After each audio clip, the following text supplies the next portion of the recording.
একদম গাইজ চাওক এতিয়া মই একদম বৰপেটা থাকা সত্ৰ না মই ভিতৰত কি আছে কি নাই এক ধুনীয়াকৈ মানে দেখাই দিম। তো গাইজ এতিয়া চাওক মই এতিয়া আহিছিলোঁ বৰপেটাত, এতিয়া মই মানে গুচি গৈ আছোঁ। এতিয়া গুচি গৈ কি খাতাৰনাক জেগা তো কি দেখা পাইছোঁ কি ৰাস্তাটো এইটো কি ব্ৰিজ নে কি? মানে চাওক গাইজ এয়া বৰপেটা দৃশ্য চাওক, এইটো মানে নতুনকৈ ব্ৰিজ হৈ আছে, এইটো মানে দেখাবলৈ মই ট্ৰাই কৰিছোঁ। চাওক একদম মানে এইটো চাইডৰ পৰা আহিলোঁ, এয়া ট্ৰেইন মাল টানা গাড়ী একদম মাল লৈ এয়া ক'ত যাব ঠিক নাই আৰু মানে বাপৰে। এই চিমেণ্টৰ বস্তা নেকি? চিমেণ্টৰ বস্তা। অঁ, এই বানাসপাৰ পুখুৰীটো একচুৱেলি মই কিয় দেখাইছোঁ চাওক, এই বানাসপাৰ পুখুৰীত দুৰ্গা পূজাৰ সময়ত যোনদিনা দশমী হয়, এই দশমীৰ দিনা মানে প্ৰতিমূৰ্তি মানে মূৰ্তিবিলাক ইয়াতে পেলোৱা হয়। ইয়াত অনলি এতিয়া আমি যাম বৰপেটা সত্ৰ, মানে দেখা পাইছে আমাৰ বৰপেটা শাখা সত্ৰ, মানে বহুত এয়া হ'ল বৰপেটা সত্ৰ গাইজ। এইটো কিমান ধুনীয়াকৈ নাৰিকল গছ, কিমান ডাঙৰ মানে এটা মন্দিৰ, ইফালে গেটটো বনাইছে ধুনীয়াকৈ, গেটটো বনাইছে এয়া বৰপেটা আমাৰ এয়া ভকত দা খুৰা বুলি যিয়ে নহওক ভালে আছে। আপোনাৰ পৰা অলপ জানিব বিচাৰিম এই বৰপেটা শাখা সত্ৰৰ বিষয়ে। আপুনি ইয়াত কি হিচাপে কৰ্মৰত জড়িত হৈ আছে? মই এনে পাঠক, প্ৰসংগীয় পাঠক হিচাপে জড়িত হৈ আছোঁ। হয় হয়, আপুনি কওকচোন আপোনাৰ বিষয়ে। আমাৰ এই সত্ৰখন হয় 1949 চনৰ হয় 10 ফেব্ৰুৱাৰী তাৰিখে 27 মাহ এই সত্ৰখন পূৰ্বপুৰুষসকলে প্ৰতিষ্ঠা কৰিছিল। হয় ই ৰাজ্য সেই ৰাজ্য তিনি ৰাজ্যৰ বন্ধনীয় থান হয় বৰপেটা সত্ৰৰ পৰা অক্ষয়বন্তী জ্বলাই ইয়াতে শাখা সত্ৰ প্ৰতিষ্ঠা কৰিছিল। আৰু এই শাখা সত্ৰখনত বৰপেটা সত্ৰৰ নীতি নিয়ম আদৰ্শ এই শাখা সত্ৰত পালন কৰি আহিছে। হয় হয় আমাৰ বিভিন্ন অনুষ্ঠান প্ৰতিষ্ঠানলৈ এই শাখা সত্ৰখন জড়িত। হয় হয় আৰু এই শাখা সত্ৰত মই অভাজনে মূল পাঠকৰ দায়িত্বতে আমি আছোঁ। আপুনি অকলে চলায়নে? আমাৰ পাঠক আছে আৰু সহকাৰী পাঠক দুজন আছে। আপুনি মেইন ন? অঁ আচ্ছা আচ্ছা, গাই চাইছে এও মেইন, মানে একদম মেইন ভকত দেখা পাইছে, একদম বৰপেটা শাখা সত্ৰৰ মেইন ভকত দেখা পাইছে না, একদম ভালকৈ দেখাই দিছোঁ চাওক একদম গাইজ চাওক। এতিয়া মই একদম বৰপেটা শাখা সত্ৰ না মই ভিতৰত কি আছে কি নাই এক ধুনীয়াকৈ মানে দেখাই দিম। একদম মানে আহিছোঁ যেতিয়া আৰু দেখাই দিওঁ আৰু মানে এয়া ভিতৰত অলপ আন্ধাৰ তো হ'লেও মানে অলপ দেখাব চেষ্টা কৰিছোঁ। এয়া চাওক বৰপেটা সত্ৰ, বৰপেটা শাখা সত্ৰ এয়া দেখা পাইছে বৰপেটা শাখা সত্ৰ কিমান ধুনীয়া।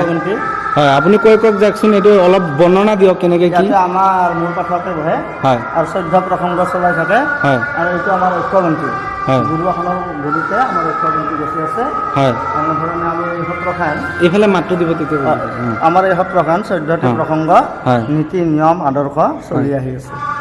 অলপ আগলৈকে যাব, মই দেখাম আৰু আপুনি ইয়াৰে বৰ্ণনাবিলাক দিলে ভাল পাম আৰু। এইটো আমাৰ মূল গুৰুৱাখন। হয় এই গুৰুৱাখনৰ পাছৰ আমাৰ এইটো অক্ষয়বন্তী।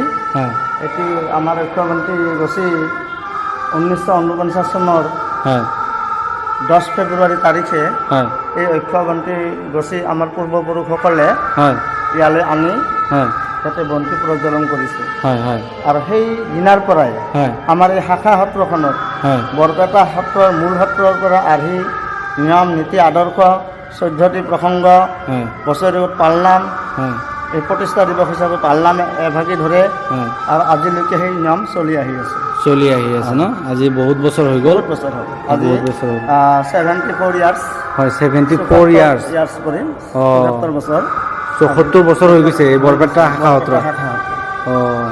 আপুনি কিমান বছৰ হ'ল চলোৱা? মোৰ ইয়াতে মূল পাঠকৰ ঘাই দায়িত্বত থকা আজি 9 বছৰ অতিক্ৰম কৰি 10 বছৰত প্ৰৱেশ কৰিলোঁ। আচ্ছা আচ্ছা, আপোনাৰ বয়সতো বেছি হোৱা নাই হিচাপত বহুতখিনি। বয়স বেছি হোৱা নাই, 38, 39 এনে চলি 38তে আপুনি অলৰেডি 10 বছৰ মানে ইয়াত কাম কৰিলে আৰু। আপোনাৰ পিছত এনেকৈ আহি গৈয়ে থাকিব আৰু আপোনাৰ সহকৰ্মীবিলাক তেতিয়া মেইন হ'ব। সহকৰ্মীবিলাক মানে থাকি থাকি বুজি পাব আৰু চব শিকি বস্তু। আছে আমাৰ পাঠকৰ দুজন ভকত শিকি আছে। ইয়াত ধৰি লওক আপুনি ইয়াত চলাই নিবৰ কাৰণে বহুত নীতি নিয়ম থাকে, চবেইতো নোৱাৰে। এই সহকৰ্মী আপোনাৰ লগত থাকি থাকি শিকিব পাৰিব। আমাৰ এতিয়া ইফালে মঠৰ চটল আছে। ইয়াত কি আছে চাওক গাইজ, এইটো কিবা দেখা পাইছে বাহিৰৰ দৃশ্য। এইটো তালামাৰা আছে নেকি? তালামাৰা আছে, হয় চোতাল বুলি কয়। হয় আৰু এই মঠৰ চোতালটো আমাৰ মহাপুৰুষ মাধৱ কিহৰ চোতাল বুলি ক'লে? থকা ঠাই, হয় মহাপুৰুষ মাধৱ গুৰুজনে থকা ঠাই হয় বৰপেটা সত্ৰৰ আৰ্হিমতে হয় আমাৰ এই সত্ৰখনৰ মঠৰ এইটো মঠ আমাৰ, হয় আৰু এই মঠৰ চোতালত হয় ইয়াতে বছৰেকত থিয়া নাম হয়, হয় বহা নাম হয়, আৰু ইয়াতে 14 প্ৰসংগৰ যি নিয়ম হয় ইয়াতেও প্ৰসংগ অকলশৰে হ'লেও কৰিব লাগিব। অঁ বন্তি জ্বলাই একলে হ'লেও এই ইয়াত প্ৰসংগ কৰিব লাগিব, প্ৰসংগ বাদ নপৰে। অঁ এয়া গাইজ দেখা পাইছে দাদাই যিখিনি কৈছে চাওক, এইটো এইটো মাধৱদেৱৰ ন? অঁ এই দেখা পাইছে, ধুনীয়াকৈ দেখাইছোঁ। আৰু মই ইয়াত দেখা পাইছোঁ শংকৰ মাধৱৰ মঞ্চ, ইয়াত কিবা অনুষ্ঠান প্ৰতিষ্ঠান হয়, মানে নাম প্ৰসংগ প্ৰসংগ হয় আৰু নাটক হয় বছৰত। নাটক হয়। আৰু এইটো সেইটো কিহৰ? সেইটো সেই মন্দিৰ, কি মন্দিৰ? দৌল মন্দিৰ, দৌল মন্দিৰ, শ্ৰীকৃষ্ণ দৌল হয় মন্দিৰ, শ্ৰীকৃষ্ণ দৌল মন্দিৰ। তাতে কৃষ্ণ থাকে। আৰু এইটো এইটো এইটো এইটো এইটো জগমোহন বুলি কয়, জগমোহন বুলি কয় ন? জগমোহন বুলি কয়। তাৰমানে অঁ কৃষ্ণই হা চাৰিওপিনে প্ৰৱেশ কৰি হা কৃষ্ণই তাত জিৰণি লয়, কৃষ্ণৰ জিৰণি। সেইকাৰণে সেই ঘৰটো হা জগমোহন হা বুলি কোৱা হৈছে। অঁ জগমোহন মানে সেইটো জগমোহন, অঁ। কৃষ্ণই মানে জিৰণি লয় আৰু জিৰণি লৈছে ঠাইখনি। অঁ তাৰে পৰা দৌল গোবিন্দত সময়মতে তেওঁ দৌলত উঠে, আৰু অঁ সময়মতে দৌলত আচ্ছা আপুনি কওকচোন, এয়া যে ইয়াত যে বৰপেটা শাখা সত্ৰ দিয়া হ'ল, এতিয়া বেলেগততো হোৱা নাই ধৰি লওক, এয়া বৰপেটাতে এইখিনিতে বা এইটো জেগাতে যে হ'ল, ইয়াৰ ৰহস্যটো কি মানে? পূৰ্বপুৰুষসকল আমাৰ অঁ বৰপেটাৰ পূৰ্বপুৰুষসকলে বিভিন্ন কৰ্ম সংস্থাপন হাতত লৈ হা। পূৰ্বপুৰুষসকলে এই বৰপেটা ৰোডত স্থায়ী বাসিন্দা থাকিবলৈ লয়। তেওঁলোকে ইয়াতে পাম ধৰিছিল, হা। আৰু পাম ধৰা মানুহখিনি সকলো মানুহখিনি বৰপেটীয়া। অঁ সেইকাৰণে বৰপেটাৰ আৰ্হি প্ৰণালীৰ নিৰ্দেশনা ৰাখি হা তেওঁলোকে বৰপেটালৈ যাবলৈ আৰু প্ৰসংগ দূৰ হয়, হা। সেইকাৰণে নিগাজীভাৱে বৰপেটাৰ শাখা সত্ৰতে এই সত্ৰখন প্ৰতিষ্ঠা কৰিছিল পূৰ্বপুৰুষসকলে। অঁ আৰু এই শংকৰদেৱ মাধৱদেৱে যে ইয়াতে নিশ্চয় কিবা এটা কৰিছে, সেইকাৰণে হয়তো এই আমাৰ বৰপেটা শাখা সত্ৰ স্থাপন হৈছে। অঁ, তেখেতসকলৰ মানে কি আছিলে? তেখেতসকলৰ শংকৰ মাধৱৰ কিবা অৱদান আমাৰ বৰপেটা সত্ৰৰ পৰা ইয়ালৈ অনা হৈছিল। অঁ। যেনে ধৰক সাঁচিপতীয়া গুণমালা, অঁ গুণমালা, অঁ গুণমালা সাঁচি পাথৰ, অঁ তাৰপিছত সাঁচি পাথৰ ভাগৱত দশম স্কন্ধ, অঁ ভাগৱত, মহাপুৰুষ গুৰু শংকৰদেৱে গুণমালা চুটি গল্প আছিলে গল্প আছিল, আৰু শংকৰদেৱৰ। বিভিন্ন অঁ এনেকৈ সৰু সৰু আমাৰ সাঁচিপতীয়া ভাগৱত, অঁ সাঁচিপতীয়া গুণমালা, হা। আৰু সৰু সৰু শাস্ত্ৰবিলাকো আমাৰ ইয়াতে সংৰক্ষণ কৰা আছে। অঁ বৰপেটাৰ পৰা আমি আনিছিলোঁ।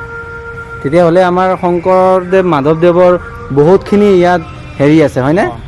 অঁ এতিয়া দেখা পাইছে গাইজ, বহুত এইটো যোনটো ঘৰ নামঘৰ বুলি নামঘৰ বুলি কয়? নামঘৰ এইটো। অঁ নামঘৰ, এইটো যোনটো ঘৰ নামঘৰ দেখা পাইছে, এইটো বহুত পুৰণা দেখা পাইছোঁ, একদম টিনবিলাকৰ কালাৰবিলাক বেলেগ এটা ধৰণৰ দেখা পাইছোঁ।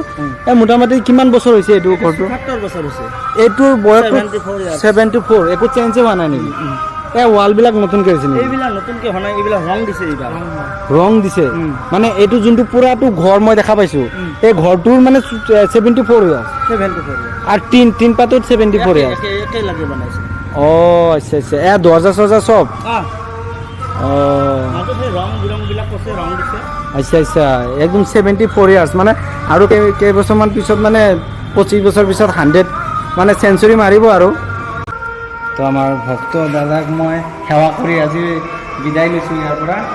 ভাল বাৰু জনাই জগত বন্ধু শৰণাগত কালকম দাস দাসত্তম বিষ্ণু পৰমানন্দ যাৰ গুণ ভোজমত বিশ্বৰংগ আঙ্গুলি মুখত দান্ত কুলতো বিধৰূপে সেই ল'ৰাজনৰ অপায় অমংগল নাম কৰি সুমতি সুমংগল বিধান কৰি ল'ৰাজনৰ দীৰ্ঘায়ু ভৱিষ্যত জীৱন উজ্জ্বল কামনা কৰি সেৱাটি ধৰা হৈছে। কৃষ্ণ কৃষ্ণ আও হৰি আও ৰাম কৃষ্ণ। এয়া হ'ল খানাপাৰা ৰাতিৰ দৃশ্য। এইটো সন্মুখত যোনটো দেখা পাইছে এইটো আপোনাৰ খানাপাৰা ব্ৰিজ হয়। তো মই সেইটো পাৰে যাব লাগিব। তো গাইজ বেছি দেৰি হোৱা নাই আৰু যাব লাগে এতিয়া ঘৰ। তো এতিয়া মই ট্ৰেভেলাৰ ধৰিব লাগে, এতিয়া যাব লাগে মৰিগাঁও। তো এতিয়া কথাটো হ'ল যে আমি নতুন ইউটিউবাৰনো এতিয়া কিমান আৰু কি, আপোনালোকে অলপ সঁহাৰি ল'ব আমাক। তো সেইকাৰণে তো এতিয়া যাব লাগে। মোৰ ভিডিঅ'টো ভাল পালে ছাবস্ক্ৰাইব কৰি দিব। বাই।